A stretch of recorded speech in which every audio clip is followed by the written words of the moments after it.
Hai sahabat TCID, kalian sedang mendengarkan podcast Suara Akademia. Ngobrol seru isu terkini bareng akademisi. Belakangan memang menjadi warga negara Indonesia cukup menantang Sobat TCID karena there are a lot of issues yang lagi kita hadapin gitu ya. Buat yang muda gitu, yang baru mau lulus kuliah, nyari lapangan kerja susah banget. Lulus aja susah banget kayaknya gitu ya. Terus juga buat yang sudah mulai masuk kerjaan, mencari pekerjaan yang let's say dibayar dengan layak gitu, yang dibayar dengan upah minimum atau mungkin sesuai dengan standar kelayakan hidup di masing-masing provinsi juga menjadi challenge tertentu. Yang sudah berkeluarga gitu ya, tantangannya adalah banyak banget biaya hidup yang makin kesini makin naik gitu. Kita nggak usah ngomongin soal yang mahal-mahal dulu deh. Dari mulai harga bensin yang kalau pakainya Pertamax dan teman-temannya non subsidi, kenaikannya lumayan eksponensial ya di 30-an% begitu. Biaya hidup dan barang-barang juga sepertinya mulai mulai naik dan ngelihat respon warga terhadap situasi ini lumayan menarik karena ada yang mungkin tetap bersuara dan berkomentar dengan nada mengeluh, tapi kita bisa ngelihat there are a lot of memes in the internet gitu ya, dan itu bisa dilihat kayak kok bisa ya orang bercanda gitu di situasi yang lagi krisis quote unquote. Betul. Kayaknya apakah ini bentuk coping mechanism atau mengolok-olok diri sendiri? Kadang-kadang suka bingung untuk ngebedainnya di mana. So for this episode di Suara Akademia, kita bakal ngebahas tentang menertawakan situasi sekarang, apakah ini coping mechanism atau sebenarnya bentuk orang udah capek, quote unquote, Sobat isi ID terhadap situasi yang sekarang. And for this episode, kita bakal ngobrol bareng sama Mbak Pratiwi Utami. Beliau adalah akademisi dari Universitas Gadjah Mada yang ada di Yogyakarta. Mbak Tiwi, welcome to the podcast. Apa kabar, Mbak? Baik, terima kasih Mas Syarif atas undangannya untuk hadir di Suara Akademia kali ini. Alhamdulillah saya baik-baik saja. Apakah dirimu baik-baik saja, Mas? Mencoba baik-baik aja. Dengan Kayaknya menertawakan keadaan. betul, overstimulated sama berita nggak sih, Mbak? Maksudnya, I mean Oh like, iya, kalau ngeliat situasi sangat-sangat sekarang. overstimulated. Dulu media sosial bisa menjadi pause sejenak, winding down gitu ya dari kesibukan harian. Sekarang buka media sosial kok tambah stres rasanya. Stresnya nggak cuma dari berita, tapi respon orang dengar berita juga nggak sih, Mbak? Kayak, Betul, dan informasi yang bergerak cepat ya, yang ada lagi, perubahan ada lagi begitu. oke, tapi kalau kita ngomong soal sosial media nih, Mbak Tiwi, Mhm, gitu. Kita ngelihat banyak banget sekarang orang sudah mulai menertawakan situasi kita sekarang yang betul, bersama-sama gitu. betul. Mulai dari terms kayak capeknya jadi WNI, susahnya jadi WNI, belum lagi memes soal situasi sekarang. There are a lot of jokes dan nada itu kalau nggak satir, sarkas tuh beredar di media sosial. Mbak Tiwi ngeliat situasi ini gimana nih, Mbak? Fenomenanya kok makin kesini makin banyak ya orang menjadikan situasi krisis di Indonesia, krisis ya quote Mhm, unquote gitu, mhm, jadi bercandaan gitu, Mbak. mhm. Sebenarnya meme digunakan sebagai atau humor digunakan sebagai cara untuk menertawakan gitu, untuk tertawa di situasi krisis itu bukan bukan pertama kali ini ya Mas ya. Kita ingat COVID-19 kemarin itu contoh yang baik banget untuk juga memperlihatkan bahwa dalam situasi chaos, krisis, situasi yang penuh dengan ketidakpastian, kita mencari cara untuk berdamai atau mungkin deal with it gitu ya, atau apa ya, mencari cara untuk menghadapi situasi itu gitu. Dalam situasi seperti ini, ada fenomena yang sebelumnya lagi sebelum COVID itu adalah ketika pemilu. Iya, Pemilu 2019, pemilu 2017 itu banjir meme politik yang lucu-lucu banget juga kan. Jadi meme itu dipakai juga untuk memang humor sudah menjadi sudah sejak dahulu kala dijadikan cara untuk merespon atau menerjemahkan isu-isu atau situasi sosial. Nah, di situasi krisis yang saat ini kita sedang hadapi, humor digital dalam bentuk meme itu tidak bisa kita pandang hanya sebagai peripheral entertainment atau just an entertainment gitu ya. Mhm.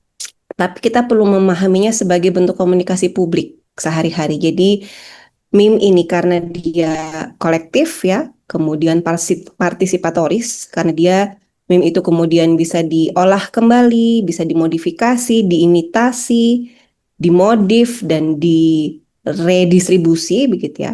Ada elemen kolektif, ada elemen partisipasi di situ sehingga kita perlu melihat meme sebagai sinyal atas sesuatu yang sedang terjadi di masyarakat kita. Kita selama ini memahami meme dalam situasi krisis sebagai sesuatu yang mungkin kita bilang untuk coping mechanism gitu ya. Ya. Tapi sebenarnya ada yang lebih masuk akal dibaca bahwa ini adalah respon terhadap tekanan. Gitu Mas ya. Jadi orang ketika lagi berat-beratnya dan ada hal-hal yang tidak bisa kita kendalikan di luar kendali kita gitu ya. Humor dalam bentuk meme dalam hal ini menyediakan bentuk ekspresi yang cepat gitu kan, murah dan dia very very social gitu. Meme itu langsung mendapatkan rekognisi sosial secara cepat. Kalau kata orang, kalau kata anak sekarang tuh kayak relate banget gitu ya kan. Jadi orang-orang meme itu memungkinkan orang bilang, aduh ini chaos banget. Tapi uh, dalam situasi yang chaos, yang krisis ya dan penuh dengan tekanan begitu ya, kita perlu salah satu cara untuk terhubung dengan satu sama lain, biar nyari, oh ternyata aku nggak sendirian merasakan ini gitu ya, dan itu memiliki efek psikologis yang cukup signifikan.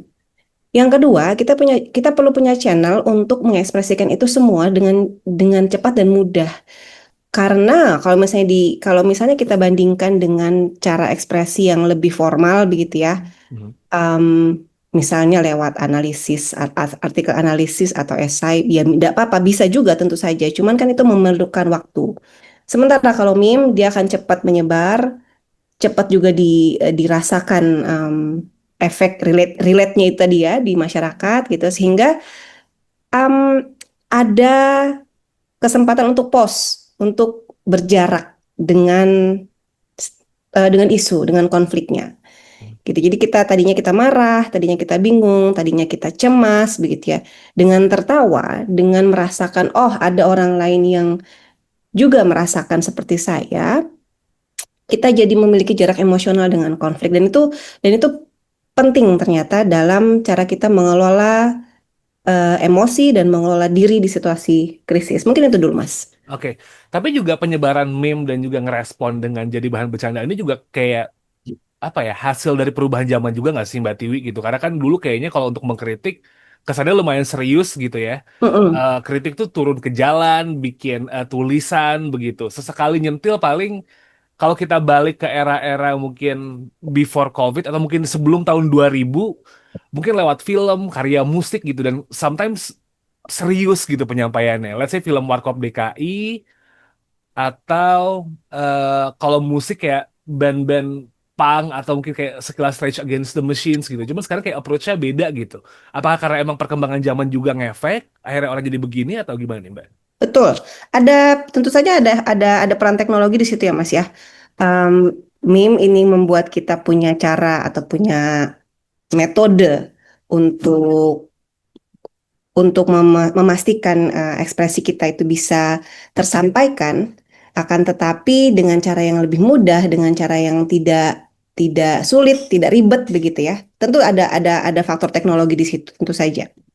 Cuman meme ini menjadi lebih bermakna ketika dia sebenarnya eh, tidak hanya difasilitasi oleh teknologi yang memungkinkan kita mendistribusikannya secara lebih cepat, tapi dia menggabungkan tiga hal sekaligus, Mas. Kalau dalam pengamatan saya, jadi satu emotional relief ya, pelepasan emosi.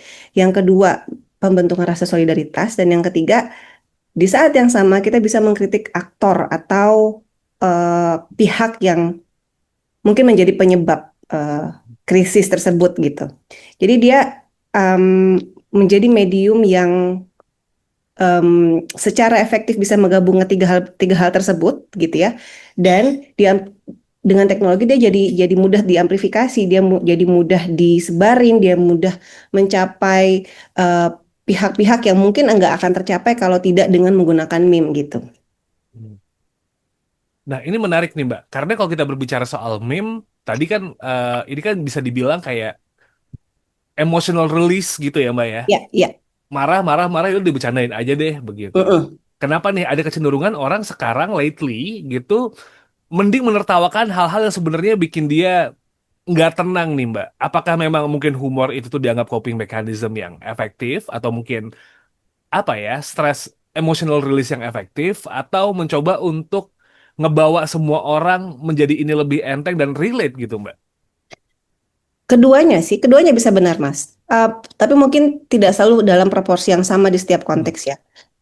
Kita memahaminya sebagai coping mechanism, terutama ketika krisis atau ancaman yang kita hadapi itu tidak bisa segera dihilangkan.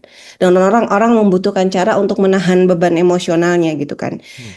Tapi humor ini juga bisa menjadi gejala yang tadi saya bilang sinyal atas apa yang terjadi di masyarakat kan dia bisa menjadi petunjuk atas gejala kelelahan politik misalnya Ya. atau rasa helplessness tidak berdaya ketika kita akhirnya menjadi sinis terhadap apa yang terjadi di sekitar kita terhadap Ya. permasalahan besar yang sedang kita hadapi karena itu tadi kita nggak bisa serta-merta dengan kita tidak memiliki daya yang besar untuk menghilangkan atau menghapus krisis itu gitu. Hanya saja yang kemudian saya lihat adalah apakah ini menunjukkan rasa putus asa atau coping mechanism? Ya, tadi saya bilang ya bisa keduanya. Atau apakah ini menjadi upaya untuk menahan atau menunjukkan resiliensi gitu ya? Bisa juga. Karena begini, karena ketika kita berada dalam posisi yang tidak berdaya gitu ya, karena relasi kuasa yang jauh sekali dengan pemerintah misalnya pada saat situasi krisis seperti ini, chaosnya kan di luar kendali kita nih. Tuh. Tiba-tiba BBM naik, kemudian dolar yang semakin meroket, yang kita tidak memiliki kendali besar untuk bisa menurunkannya begitu ya. Yang kita bisa kendalikan adalah apa? Pembingkaian atas isu itu. Kita punya kendali simbolik gitu, Mas. Atas bagaimana sih kita bisa mereframe permasalahan ini. Itu menurut saya adalah bentuk bentuk resiliensi loh. Hmm. Bentuk ketika kita memiliki kendali untuk membingkai ulang permasalahan yang sedang kita hadapi, we are asserting some level of power. You know what I mean? Ya. Jadi kayak, jadi kayak, ya itu coping mechanism dan itu mungkin juga upaya kita untuk menahan atau menghadapi em, beban yang sedang kita hadapi, ancaman yang sedang kita hadapi, namun dari sisi emosional begitu ya. Karena mekanismenya yang saya lihat seperti itu sih. Jadi upaya untuk kemampuan kita untuk mengendalikan framing terhadap isu itu merupakan salah satu bentuk di tengah situasi chaos ini, di tengah situasi yang saya nggak punya kemampuan besar untuk mengubah keadaan, saya tetap masih punya kendali, and that's important psychologically gitu. Oke, itu kan dari sisi yang apa ya, mungkin maker dari kontennya nih Mbak gitu. Cuma Mm-mm. kadang-kadang kan ketika konten ini dipakai, sekarang bisa ngeliat juga landscape-nya agak lumayan geser karena humor dipakai juga nih buat ngekritik pemerintahan. Jadi nggak cuma kayak Mm-mm. jadi bahan bercandaan kita yang misalnya Mm-mm. susahnya jadi WNI, terus yang bercandain let's say omongan soal dolar nggak dipakai warga desa tapi jadiin bercandaan gitu, tapi juga Ya, benar-benar kayak di-address buat mengkritik ya. kebijakan. Sebenarnya kalau kita ngelihat apa ya, package dari meme, humor atau mungkin bentuk seni yang lain sebagai form of critics ke pemerintah, seberapa efektif ya Mbak ya ini buat kita menyampaikan kritik ini tuh supaya didengar sama pemerintah gitu. Karena bisa jadi tanggapannya kan, ah ini cuma lucu-lucuan aja kali Ya. respon gitu. Sebenarnya efektif nggak sih Mbak buat jadi. Wah, kalau efektivitas itu pengukuran efektivitas perlu em, em, riset empiris ya Mas ya. Betul. Cuman dari dulu humor itu selalu memiliki dua mata yang berbeda, dua ujung gitu ya. It has always been double-ended.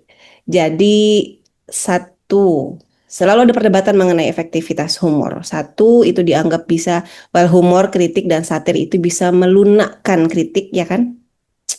Jadi bahasanya itu membuat kritik itu menjadi lebih aman, Ya. terutama pada kondisi politik yang restriktif, ya. Yang kalau menyampaikan ekspresi politik itu ada resikonya, ada konsekuensinya gitu ya.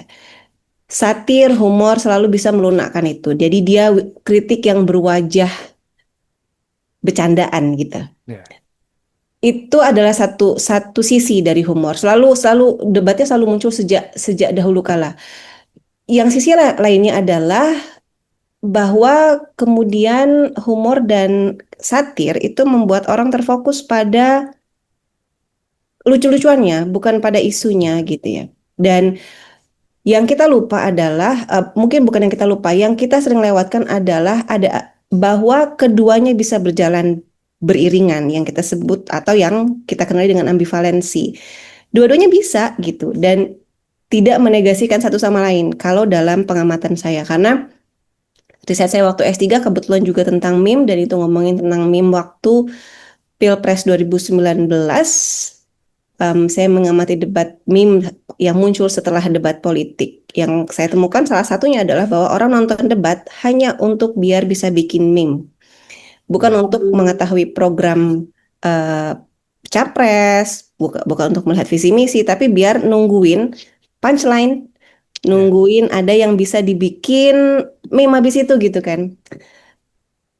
Namun di saat yang sama saya menemukan bahwa meme itu menjadi penanda sosial. Karena ada social recognition ya. Jadi orang-orang sepakat kalau itu sudah jadi meme, it must be something worth it to talk about.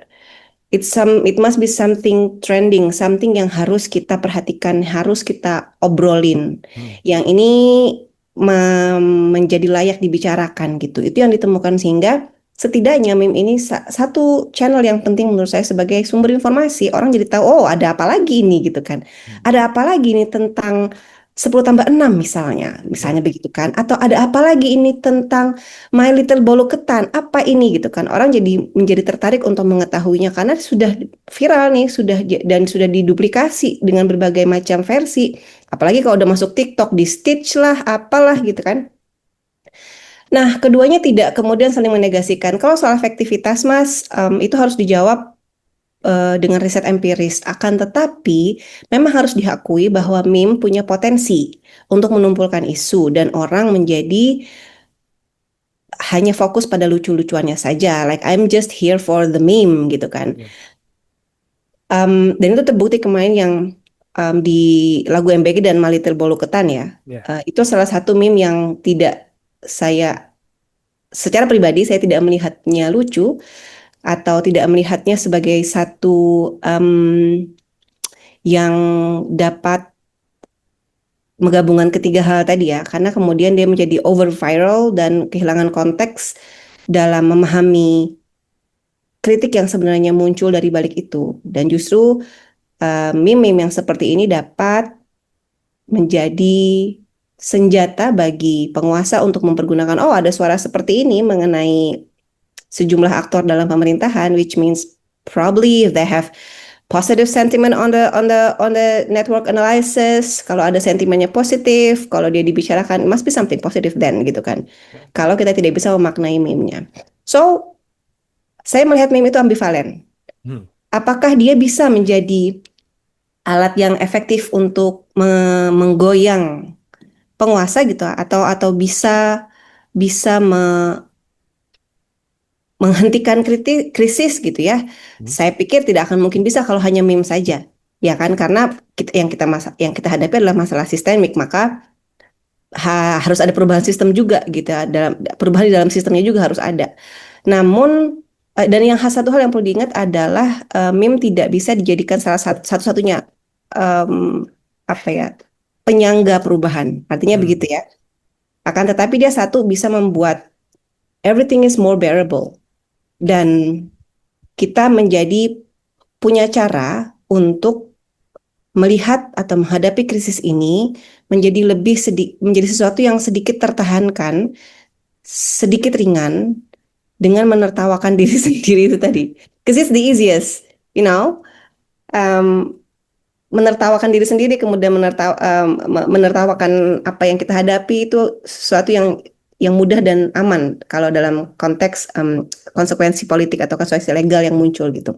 So it is safe to say for us bilang bahwa sebenarnya menertawakan diri sendiri, membuat meme dan lain-lain itu cara yang lumayan relevan, bahkan sepertinya bakal relevan untuk lumayan jangka panjang gitu Mbak, untuk naikin awareness situasi yang sekarang gitu. Karena kalau kita bawanya ke berita politik, kayaknya orang berita politik lagi gitu, berita ekonomi yang kayak dolar naik, technical banget tuh. Jadi in terms of apa ya, raising awareness, cara humor ini lumayan efektif dong Bang, Betul. dengan situasi sekarang ya. Salah satu yang paling menonjol dari humor dan meme yang saya amati dan saya dapati sendiri bukti empirisnya adalah dia bisa menjadi platform of education, probably like platform of information. Jadi kayak eh, menjadi platform atau arena berbagi informasi.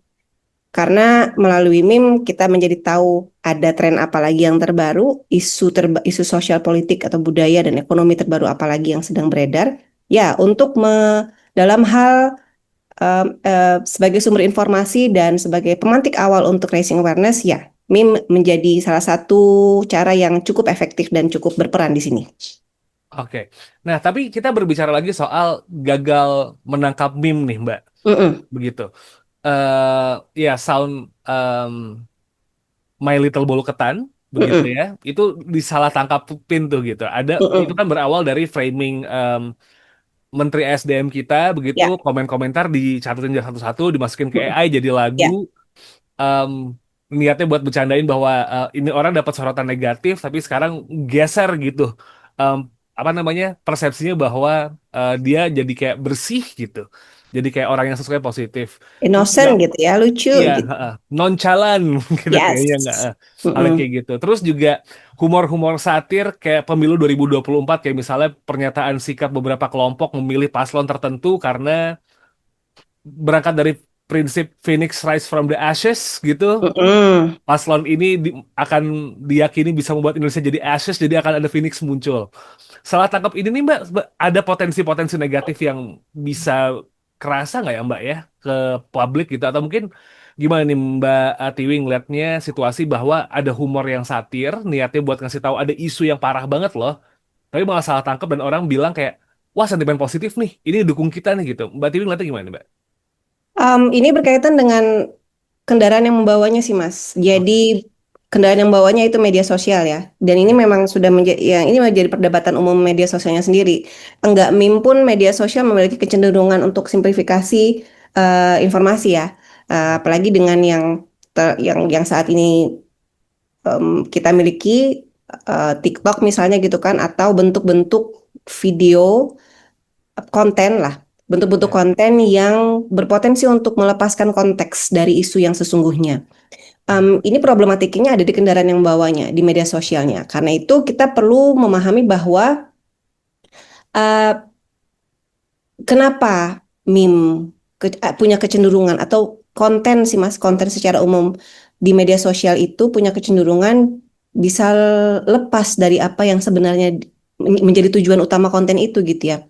Satu itu tadi ya, jadi ada logika dan budaya bermedia sosial yang saat ini kita kenali, yaitu media sosial memungkinkan informasi-informasi pendek itu disebarluaskan secara cepat, sehingga jika diterima oleh em, user-user yang belum memahami betul isu sosial politiknya dan memiliki keterbatasan akses, keterbatasan kemampuan dalam memahami konteks, itu akan hilang, bukan akan jadi berbelok memang, Ya. akan menjadi tumpul isu aslinya gitu atau kritik aslinya. Dan yang kedua, ya budaya kita di media sosial informasi bergerak cepat sehingga meme yang viral itu selalu berganti dan berganti.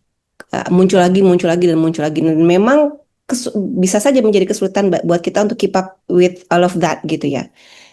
Pertanyaan sederhana yang kemudian bisa kita lakukan untuk menghindari itu gitu ya, menghindari bagaimana meme justru menjadi sarana untuk menumpulkan kritik terhadap penguasa gitu atau kritik terhadap kondisi sosial. Yang pertama, menurut saya, apakah sebenarnya yang kita capai dari praktik kita bermimri ya di media Hmm. sosial? Kita pengen menghibur diri, mengkritik atau menghindari em, isu yang sebenarnya gitu. Ya. Dan kemudian ya kita meme itu kita bermeme itu pengen mengkritik atau cuma sebenarnya lucu-lucuan aja sebenarnya. Jadi ya mungkin mindful meming gitu ya. Ya. Hari gini ya menikmati meme aja harus mindful. Mindful meming gitu ya. Apa yang sebenarnya sih kita pengen apa tujuan kita sih dengan menyukai atau mungkin membuat atau menyebarluaskan, memodifikasi atau menertawakan meme ini gitu. Kemudian yang kedua, sebenarnya siapa yang menjadi sasaran lelucon? Ya enggak. Jadi kalau misalnya memang sasaran lelucon ini adalah sesuatu aktor politik tertentu, sesuatu pihak yang terlibat dalam pemerintahan atau rezim misalnya, atau pihak-pihak yang memiliki kontribusi besar pada timbulnya krisis yang kita hadapi sekarang, ya fokus kita jangan bergeser dari situ. Fokus kita jangan bergeser dari siapa atau apa yang sebenarnya dia lakukan gitu. Ya, dan yang paling saya tekankan sih jangan jadikan meme sebagai satu-satunya sumber informasi. Ada praktik yang menarik yang saya temukan ketika saya melakukan riset tentang meme. Em, meme user yang saya wawancara, hampir semua bilang bahwa meme itu hanya menjadi satu pintu awal. Oh, mereka tahu bahwa ada meme tentang ini. Kalau mereka tahu, maka mereka akan ikut tertawa dan paham apa kritiknya. Kalau mereka tidak tahu, mereka akan dig more information about that. Jadi mereka akan menggali informasi lebih banyak melalui channel atau cara akses informasi yang lain. Artinya, kita perlu membudayakan untuk tidak berhenti pada meme saja, ya ketawa aja. Kalau ya ketawa doang udah gitu ya. Kalau misalnya kita ingin mengkritiknya, maka mungkin kita bisa melakukan modifikasi yang lebih punchline-nya lebih tajam gitu ya. Ada banyak praktik yang sudah berlangsung seperti itu sekarang di media sosial. Jadi ketika ada satu meme muncul, maka influencer atau content creator akan membuat atau memodifikasi ide itu dengan caranya sendiri dan menyampaikan kritik yang sama. Itu menurut saya langkah yang bagus gitu, memperkaya kritiknya gitu ya, memperkaya meme reservoirnya gitu. Tapi lucunya nyampe, pesannya juga tetap tersebar luaskan. Itu sih Mas, jadi ya jangan hanya berhenti di tertawanya aja gitu. Kalau saya sih. Oke. Nah, era sekarang juga memungkinkan orang untuk creating memes dan Ya. getting viral is getting easier and easier karena didorong Hmm. sama algorithm, and once you know the system, you can tweak it supaya akhirnya postingannya ke-boost nih, Mm-mm. Mbak Tiwi. Tapi kadang-kadang orang itu tuh bikinnya kebablasan dan kita punya salah satu undang-undang yang lumayan bisa ngejerat kita yaitu Undang-Undang ITE begitu. Mhm. Nah, now we are talking about orang yang memang pengen bikin meme gitu, Mbak. Menurut Mbak Tiwi nih, ada nggak sih batasan-batasan yang perlu diperhatiin dalam menggunakan humor sebagai kritik dan juga coping mechanism gitu, Mbak? Oke. Pertama, ada dua hal yang ingin saya respon dulu. Yang pertama, is actually not that easy to be viral, Mas. Ya. Dengan politik dan kapitalisme algoritma gitu ya. Ada tantangan sih buat kita untuk menjadi viral saat ini. Dan ada faktor lucknya, Ya. faktor X lah yang bisa membuat kita, tadinya kita nggak pengen viral, ternyata viral. Itu satu, which well it will invite for another discussion lah. Tapi itu satu hal yang ingin saya sampaikan dulu. Yang kedua, UU ITE itu masih bermasalah Mas sampai sekarang. Tapi betul bahwa itu menjadi sesuatu yang menghantui konten kreator gitu Betul. ya. Dan ini menjadi sesuatu yang cukup ironis ketika humor saja bisa mendapat resiko gitu. Tapi ya humor dan risiko legal itu juga sudah muncul sejak dahulu kala, sejak zaman Orde Baru. Dan apa batasan yang bisa kita terapkan dalam misalnya ingin membuat meme atau menyebarluaskan meme gitu ya? Oke, mungkin tadi ada pertanyaan. Ya, pertanyaan pertama saya, siapa sih sebenarnya yang ingin kita kritik? Hmm. Kita siapa dan apa gitu ya? Kebijakannya apa? Kita perlu tahu dulu apa yang sebenarnya ingin kita sampaikan, dan kemudian tujuan kita apakah sekedar lucu-lucuan. Kalau sekedar lucu-lucuan can be um, crossing some lines gitu ya, Iya. mungkin dalam hal nilai dan norma, atau kita benar-benar ingin mengkritik secara safe menggunakan humor gitu. Yang batasan yang berikutnya mungkin, apakah misalnya nih ya, apakah setelah em, kita bikin meme, setelah orang ketawa, apakah masalahnya menjadi jelas atau justru menyamarkannya? Oke. Ya nggak, setelah kita menertawakan My Little Bolu Ketan, apa kita kemudian isu tentang kebijakan-kebijakan problematik yang muncul saat ini menjadi tersamarkan, diskusi mengenai itu menjadi tersamarkan gitu. Yang terakhir mungkin apa ya? Ya, apakah ini membuka diskusi lanjutan, membuka percakapan atau udah berhenti di ketawa aja gitu loh, Mas. Dan mungkin ini kali ya, satu hal yang saya khawatirkan jujur Li gitu, adalah konflik horizontal ketika krisis terjadi dalam kaitan ada relasi kuasa antara negara dan rakyat. Ini kayaknya juga sudah beredar diskusi mengenai pentingnya untuk menjaga kerekatan horizontal di media sosial sudah banyak digaungkan ya, dan ini juga perlu mungkin menjadi catatan bagi meme maker gitu.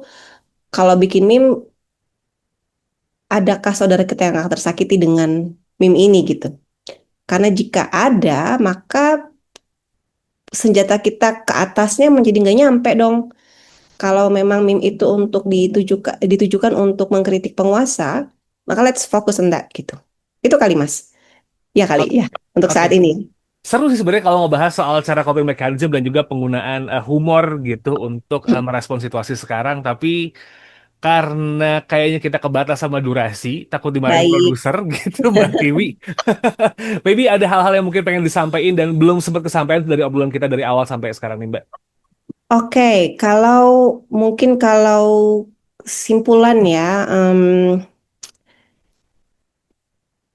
ketika masa krisis terjadi, meme atau humor bisa kita pahami sebagai cara warga untuk mengubah beban emosional menjadi bentuk komunikasi yang bisa dipahami, bisa dibagi bersama, dan bisa dikenali, relatable untuk semua orang gitu. Dan ini fungsinya bukan cuma buat ketawa atau mengelola stres ya, tapi ada rasa berdaya. Menurut saya meme itu membuat orang merasa sedikit punya daya untuk mengendalikan hidupnya gitu, mengendalikan, setidaknya dia bisa memframing, membingkai ulang konflik yang atau krisis yang sedang dia hadapi. Cuman yang patut kita ketahui bersama adalah bahwa sebagaimana alat sosial yang lain, humor itu tidak netral. Jadi tidak bisa dibaca sebagai terlalu positif, tapi tidak juga bisa kita salahkan begitu saja atau dipandang terlalu negatif gitu ya. Saya selalu berada pada posisi ambivalent kalau berkaitan dengan efektivitas. Namun setidaknya humor ini bisa menolong kita untuk bertahan gitu ya, membangun solidaritas dan maybe menurunkan aura figur-figur yang sedang berkuasa. Karena saat kita menertawakan aktor-aktor politik atau ya yang mereka yang berada di kekuasaan gitu ya. Kalau kita ketawa itu kita sebenarnya sedang merendahkan orang lain ya Mas ya. Maka saat kita tertawa melalui meme, setidaknya untuk beberapa saat lamanya kita berada di atas penguasa gitu. Itu mungkin Mas. Oke, seru sih. Karena kalau misalnya Sobat isi ID ngecek-ngecek gitu ya, meme tentang hal-hal yang lagi dikritik tuh banyak banget begitu. Soal ya Betul. kalau bercandaan yang agak sedikit pakai bahasa Jawa kayak warga desa nggak pakai dolar tuh pakai dulur gitu kan Iya untuk sebutan betul. hal-hal yang kayak gitu tuh Atau seru tuh. barter gitu kan. Itu Ah, lucu-lucu banget emang lucu-lucu banget Mas. atau Lucu sama warga hidup desa kita emang. warga desa nggak pakai dolar kecuali desa Potato Head di Bali gitu.